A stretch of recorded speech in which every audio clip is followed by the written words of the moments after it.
Pernah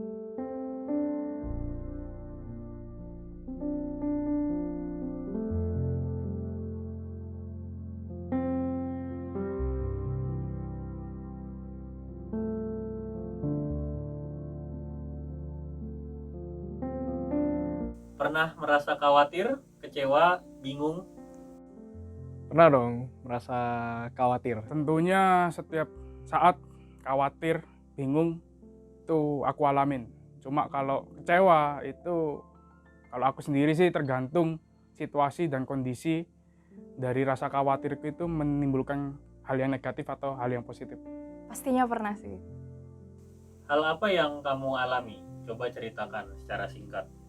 Hal apa yang aku alamin saat merasa khawatir dan bingung, ini baru-baru terjadi di mana aku dikontak sama pengurus lama untuk ambil pelayanan di pengurus Resiut. Awalnya aku pikir mungkin cuma sebagai divisi pengamanan gitu, karena memang itu hobiku kan. Tapi ternyata di saat aku diajak ketemuan bersama-sama dengan pengurus, itu malah dijadikan badan pengurus harian.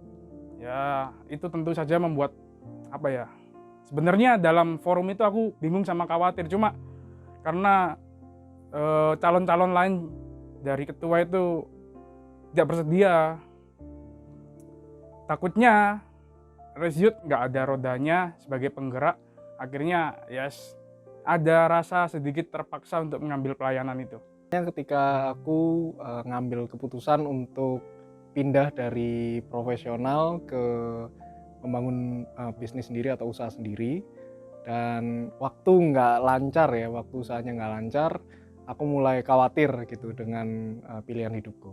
Setelah SMA, jadi aku tuh ngalamin masa bingung, khawatir, dan ya semua negative feelings itu, dimana aku tuh nggak tahu langkah selanjutnya bagi pendidikanku dan masa depanku itu seperti apa. Jadi ya itu masa yang cukup berat sih buat aku. Apakah kamu pernah mendoakan hal itu? Kalau aku sih doain selalu, karena itu kan jadi salah satu hal yang paling aku pikirin juga kan. Dan aku intinya selalu berdoa kayak, Tuhan, aku percaya apa yang Tuhan izinkan terjadi di kehidupanku, itu Tuhan pasti akan berikan kekuatan buat aku untuk ngejalaninnya. Mendoakan tentu setelah proses itu, setelah peristiwa itu, aku di rumah itu mendoakan yang sebelum-sebelumnya itu nggak pernah aku lakukan gitu. Jadi rasa khawatirku, rasa bingungku terhadap peristiwa penunjukan aku sebagai badan pengurus harian itu benar-benar merubah hidupku gitu. Pernah dong, tiap kali aku berdoa pasti aku mendoakan hal itu. Terus clue atau petunjuk apa yang kamu dapatkan? Lebih banyak ke apa ya, semangat dari orang-orang terdekat gitu, dari teman-teman friend, terus dari keluarga itu, ayo semangat Fer, tunjukkan kamu pasti bisa menjawab tantangan itu, kamu punya potensi. Itu yang mungkin petunjuk yang secara nggak langsung itu membuat aku nggak merasa khawatir, nggak merasa bingung gitu.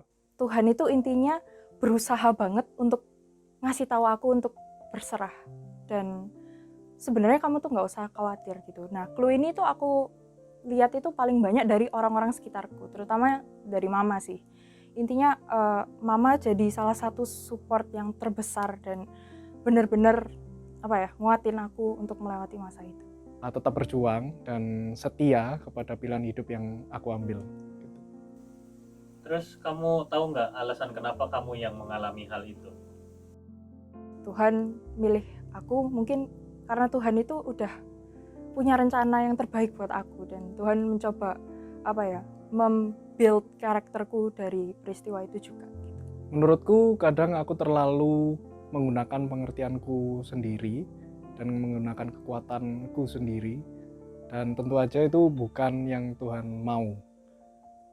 Menurutku belajar makin bergantung sama Tuhan dan berjalan bersama Tuhan sih. Awalnya alasannya ya mungkin karena memang nggak ada yang mau jadi ketua, akhirnya aku. Cuma sejalannya waktu, banyak omongan dari teman-teman juga teman-teman percaya terhadap potensiku, dan aku juga percaya ini adalah jalannya Tuhan gitu. Tuhan yang membentuk, Tuhan yang mempercayakan aku untuk memegang Grace Youth selama 2 tahun ke depan, dan itu sudah menjadi rancangannya gitu. Kamu sadar nggak bahwa sebenarnya yang kamu alami ini adalah sebuah panggilan hidupmu? Ya, benar banget. Kalau dipikir-pikir, ya juga kayak ini seakan-akan jadi kayak panggilan buat aku untuk ya berserah itu, dan bahwa kekhawatiranmu itu apa ya, bisa dihilangkan sama Tuhan. Ya, sangat sadar ini adalah sebagai panggilan hidup. Karena dari dulu aku berprinsip panggilan hidup itu nggak hanya di kehidupan gerejawi aja, tapi di luar gereja itu juga kita melayani masyarakat itu juga termasuk sebagai panggilan hidup. Nah, kalau misalnya kamu ketemu kamu di masa itu, apa yang mau kamu katakan? Jangan fokus pada berkatnya saja, tapi harus fokus pada panggilan Tuhan. Karena Tuhan sendiri sudah sediakan berkat-berkat itu buat kita. Puji Tuhan, terima kasih Tuhan. Semangat terus lah buat aku supaya bisa membawa berkat bagi teman-teman juga gitu. Kon tenang aja.